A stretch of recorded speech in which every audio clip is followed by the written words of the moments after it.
Secretary Post, Vandita Kaulji, Secretary West, C.B. Georgie, Excellencies, ladies and gentlemen. Thank you for joining us this morning, and it's really a great pleasure to see so many of you here. I take it as a statement of our collective attachment to the United Nations on this important anniversary at a time when the world is perhaps passing through somewhat difficult circumstances. It is truly a great pleasure to be with you here on this special occasion as we celebrate the 80th anniversary of the United Nations. As a founding member state of the UN, I extend warm wishes to all present on United Nations Day.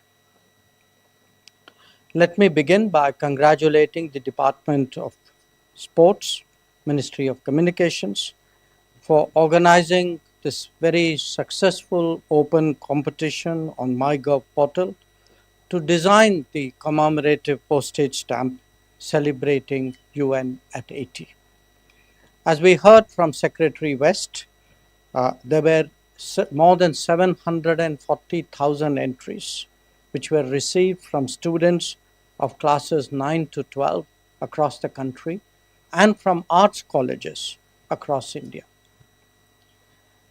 It must have been a very difficult job to select the winning entry, but I also want to say that the stamp that was selected, which was unveiled a little while ago, certainly depicts the need for peace in this era of conflict. Even today, we are regrettably witnessing multiple major conflicts that not only take a great toll on human lives, but impact the well-being of the entire international community. The global south, in particular, has felt this pain, even as the more developed insulated themselves from consequences. An 80th anniversary is a significant milestone for any institution.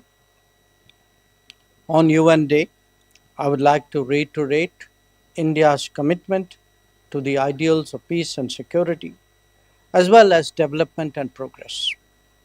India has always been and will continue to be a strong votary of the United Nations and indeed of multilateralism.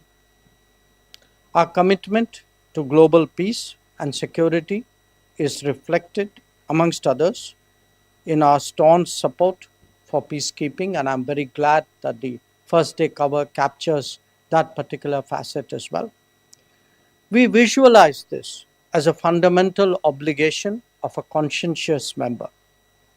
The energies and resources that we have devoted and the sacrifices that our personnel have made certainly ensure that the world is a better place.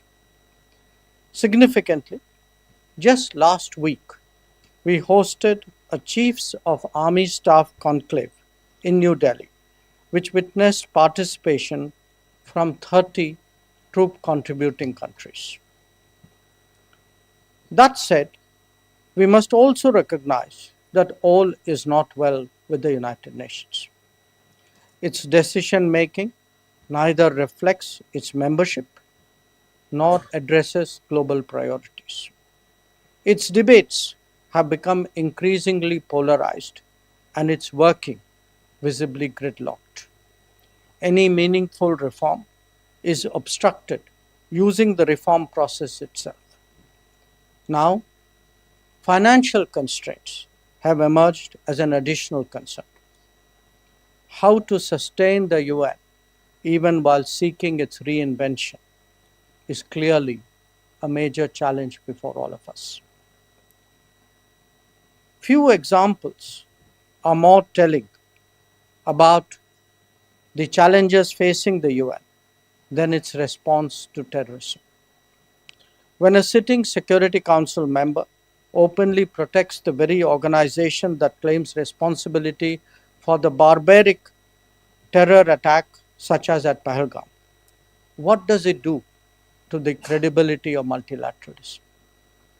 Similarly, if victims and perpetrators of terrorism are equated in the name of global strategy, how much more cynical can the world get?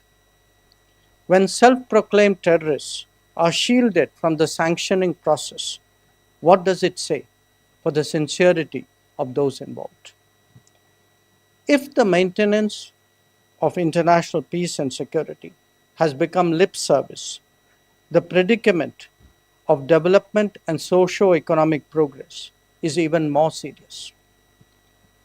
The slowing down of the SDG Agenda 2030 is a significant metric to measure the distress of the global south. There are many more, whether it is trade measures, supply chain dependence, or political domination. Yet, on such a notable anniversary, we cannot abandon hope.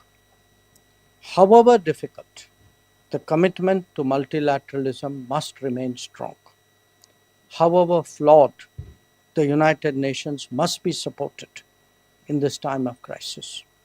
Our faith in international cooperation must be reiterated and indeed renewed. It is in that spirit that we all meet to mark this occasion and seek to build a better world. I thank you again for joining us on this important day, on this important anniversary. And as my colleagues said, I think at the end of the day, what unites us is what is most important. And the fact that we are meeting here today, I think sends a message in itself. Thank you for your attention.